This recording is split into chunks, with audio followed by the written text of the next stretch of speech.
Hi students, welcome to my YouTube channel M Das maths tuition.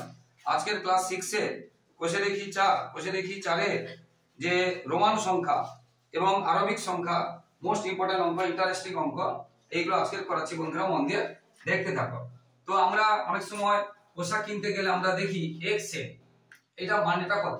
এটা এই রকমের যে অঙ্কগুলো কি ডাবল এক্স কি ট্রিপল এক্স এর মানেটা কি, এটা আমরা শিখবো আজকে। ধরো এক্স বি এর মানেটা কি, ধরো এক্স সি এর মানেটা কি, এগুলো আজকে শিখবো। এক্স এর এল হচ্ছে এক্স মানে হচ্ছে 10, অর্থাৎ এটা হবে এক্স এর মানে 40, এক্স এর মানে 40, সেটা আমরা যাবো। এটা হচ্ছে 30, আর এটা হচ্ছে 4, আর এটা হচ্ছে কত 90 এরকম। তো এইটাই আজকের আমাদের চ্যাপ্টার কি করে হচ্ছে শেখাচ্ছি, তোমরা সবাই শিখে যাবে, যেই মন দিয়ে দেখবে সবাই শিখে যাবে। এবং এটা পরীক্ষায় আসে, এছাড়া বাস্তব জীবনে অনেক সময় কাজে লাগবে। প্রথমত আমরা এখানে 1 2 3 4 5 6 7 8 9 10 একটা লিস্ট করলাম, একটা তালিকা। এরপরে 11 12 13 14 15 16 17 18 20 এরকম করলাম। এরপরে আমরা করলাম 30 31 এরকম করে 30 আমরা একদম 9 এ চলে গেলাম। এবারে 40 41, এবারে আমরা 49 50 তে চলে গেলাম। এবারে আমরা 70 79, এবারে আমরা 80 তে চলে গেলাম, একটু বেশি করে লাগাচ্ছি। এরপরে 81 89 আমরা 90 তে চলে গেলাম। আমরা 99 আমরা 100 এ চলে গেলাম। বুঝতে পেরেছো? এইটা আমরা কিভাবে আসছি দেখো। প্রথমত 1 মানে একটা আকার হবে, 2 মানে দুটো আকার হবে, 3 মানে তিনটে আকার হবে, 4 মানে কিন্তু চারটে আকার হবে না। 4 মানে কিন্তু চারটে আকার হবে না। 4টা আমরা কি 5 মানে 5 হবে। 4টা আমরা কি করে পাবো? 4টা আমরা পাবো, ভালো করে দেখে নাও। 4টা আমরা পাবো 5 থেকে 1 বিয়োগ। আর বিয়োগটা ধরো আমরা মানে এখানে ধরো 8 থেকে 7 বিয়োগ করে এই পাশে থাকে, কি 8 থেকে 1 বিয়োগ করে এই পাশে থাকে, কিন্তু এখানে এই পাশে না থেকে এইরকম টাইপের থাকবে, মানে এইরকম টাইপের, যে 8 থেকে 1 বিয়োগ মানে এইরকম থাকবে। তো সেইখানে দেখো, তাহলে 5 থেকে 1 বিয়োগ করলে 4 পাবো, তাহলে এই বিয়োগটা 1 থাকলো এখানে, এই দেখো এইদিকে। তাহলে 5টা কি করে পেলাম? 4টা না 5 বিয়োগ 1, এবং এই বিয়োগটা এই দিকে থাকবে, এইটা বোঝাচ্ছি। এবার 6 কি করে পাবো? না 5 যুক্ত 1 5 যুক্ত 1, এইভাবে আমরা পাবো। 8 কি করে পাবো? 8 কি করে পাবো? না 5 প্লাস 3 5 প্লাস 3, এইভাবে সবগুলো আঁকা। 10 হবে x, 10 হবে x। আর 9 হবে কত? 9 হবে, ভালো করে বোঝো, 9 হবে ix। কেন না 9 আমরা পাবো 10 বিয়োগ 10 বিয়োগ 1। তাহলে 10 মানে কত? 10 মানে আমরা কি দেখলাম? x। 10 মানে কি দেখলাম? x। 10 মানে x। তাহলে 9 কি করে পাবো? 10 বিয়োগ 1, এই যে মাইনাসটা এইদিকে থাকবে বলেছি, এটা হয়ে গেল। এবার 11 আমরা কত পাবো?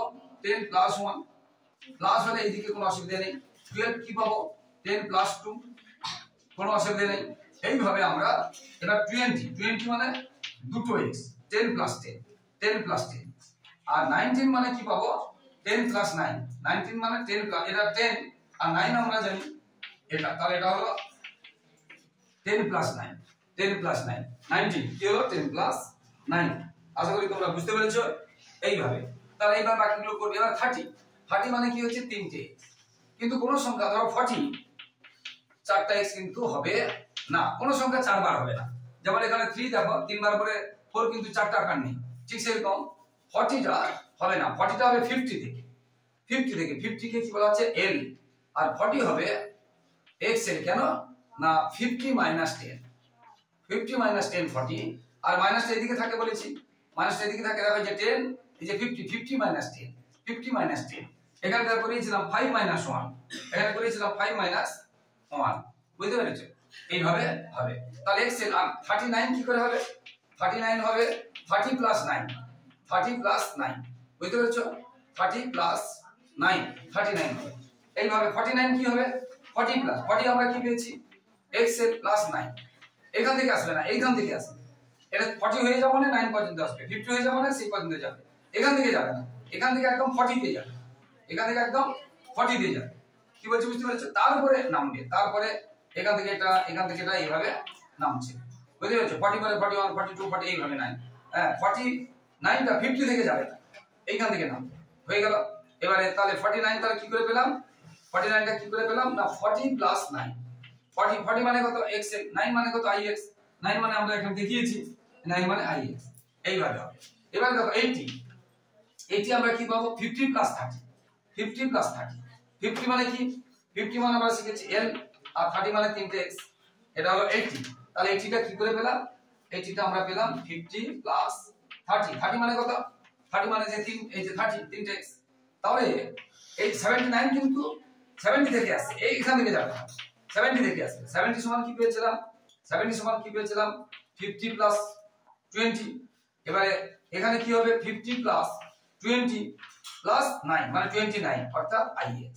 তাহলে এখান থেকে এটা কত 50, এখান থেকে এটা কত 20টা দেন, এখান থেকে এটা কত 50, এখান থেকে এটা 20 আর এখান থেকে এটা 9, তাহলে এটা কত হলো 79 কি হলো 50 প্লাস 29 বা 20 প্লাস 9 এটাও লিখতে পারি, 50 প্লাস 29 বা 50 প্লাস 20 প্লাস 9, 29 কিন্তু আমরা এখানে দেখিয়েছি 20, আচ্ছা যাইনি 29 এইভাবে হবে, 29টা এইভাবে হবে হয়ে গেল। এবার 100, 100 মানে সি, আমরা জানি 100 মানে সেঞ্চুরি সি, তাহলে এটা থেকে এটা আসবে না, 100 তারপরে 90 যাব, এই যে 90টা আমরা কি করে পাবো xc মানে 100 বিয়োগ 10, 100টা কত c বিয়োগ 10, বিয়োগটা এদিকে হবে। এবার 99 এখান থেকে আসবে, এখান থেকে আসবে না, আর তার আগে একটা করে দিচ্ছি, নাহলে 99 এটা 98 এটা ধরো 94, তো 94 কি করে পাবো, এটা 90 আর প্লাস 4, 4 মানে কত ib, তাহলে এটা পেলাম 90 প্লাস 4, 90 মানে এই যে দেখিয়ে দিয়েছি 98, তার মানে এটা 90 তার সঙ্গে 8, তাহলে এটা পেলাম 90 প্লাস 8, এটা 99 এখান থেকে যাব না, এখান থেকে কোথায় গেছি, এখান থেকে ডাইরেক্ট 90 তে গেছি, তারপরে পরপর 90 থেকে 94 এরকম করে নামছে, বুঝতে পেরেছো? 100 থেকে 90 তে গেছি তারপরে নামছে, কিন্তু 100 থেকে 99 যাব না, 100 থেকে 98 যাব না, এইখান থেকে পরপর করে নাম। এবারে 99 মানে কি, এটা কত 90, এটা কত আমরা এদিকে 90 প্লাস 9, 9 মানে কত is, তাহলে 90 প্লাস 9। আশা করি বন্ধুরা বুঝতে পেরেছো। এবার যদি 105 হতো, 109 হতো, 100 মানে কি c, 9 মানে কি আমরা জানি is, তাহলে এটা হলো 100 প্লাস 9, এইভাবে কিন্তু হবে। আশা করি বন্ধুরা বুঝতে পেরেছো, এগুলো কিন্তু পরীক্ষায় কিন্তু আসে, তোমাদের এগুলো মন দিয়ে শিখতে হবে, একদম সহজ সহজ আছে, অথচ পরীক্ষায় খুব করে কিন্তু আসে একদম, বুঝতে পেরেছো? তো এখানে আমরা এবারে আমরা 100 এর ঘরে যেমন করলাম, আমরা হাফ সেঞ্চুরি ঘরে আমরা যাব, বুঝতে পেরেছো? হাফ সেঞ্চুরি ঘরে আমরা যাব, এইভাবে আমরা পরপর করে এগিয়ে যাব, বুঝতে পেরেছো? আমরা সি করেছি, আমরা একটা ডি আছে, হ্যাঁ বুঝতে পারবে ভিএলডি মনে রাখবে, তাহলে বুঝতে পারবে ভিএলডি, বুঝতে পেরেছো? যদি 200 হয় তাহলে 200 হয় তো আমরা কি করব দুটো সিসি, যদি 500 হয় কিন্তু আমরা এই 5টা সি করব না, বা 400 হলে আমরা আগে 400 করি, আগে 400 করি তারপরে 500 করি। 500টা কিন্তু এটা আছে ডি, এটা মনে রাখতে হবে। তাহলে 300 কিন্তু 3টে সি, 300 আচ্ছা 300 করে দিলাম, তাহলে 3টে সি, কিন্তু 400 4টা সি হবে না, কি হবে 500 থেকে 1 কম, তাহলে 100 কম, 500 থেকে 100 কম, 100 মানে কত সি বিয়োগ আর ডি, সি ডি মানে 500 বিয়োগ 100, 500 বিয়োগ 100। আশা করি বন্ধুরা বুঝতে পেরেছো, এটা 500 বিয়োগ 100, এক বিয়োগটা এইদিকে থাকে, এটা হয়ে গেল, বুঝতে পেরেছো? এইভাবে কিন্তু হতে থাকবে। এটা যারা মন দিয়ে শিখবে, তাহলে কিন্তু পুরো চ্যাপ্টারটা এইটুকু সময়ের মধ্যে হয়ে গেল। পরীক্ষাটা আসবেই আসবে, ফার্স্ট ইউনিট এবং অ্যানুয়াল পরীক্ষা থার্ড ইউনিটে আসবে, এছাড়া আমাদের বাস্তব জীবনে কাজে লাগে। তো বন্ধুরা যারা আমার ইউটিউব চ্যানেলটি দেখছো সকলকে অসংখ্য ধন্যবাদ, আর যারা আমার চ্যানেলে নতুন প্রিয় ছাত্রছাত্রী এবং যারা দেখছেন প্লিজ প্লিজ প্লিজ আমার চ্যানেলটিকে সাবস্ক্রাইব ও শেয়ার করে একটু সহযোগিতা করো, আর একটু পাশে থাকো, সাপোর্ট করো বন্ধুরা, এবং লাইক ও কমেন্ট করতে ভুলো না। আর বড়রা অবশ্যই আশীর্বাদ করে চ্যানেলটিকে বাড়ানোর চেষ্টা করবেন, সাবস্ক্রাইব এবং শেয়ার করে একটু সহযোগিতা করবেন। আর সবাই খুব খুব ভালো থাকো বন্ধুরা, সবার ভবিষ্যৎ ভালো হোক, সবাই খুব খুব সুস্থ থাকো, আর আমার চ্যানেলটি ফলো করতে থাকো এবং শেয়ার এবং সাবস্ক্রাইব করে পাশে থাকো, সাপোর্ট করো বন্ধুরা। আর জয় হিন্দ, বন্দে মাতরম।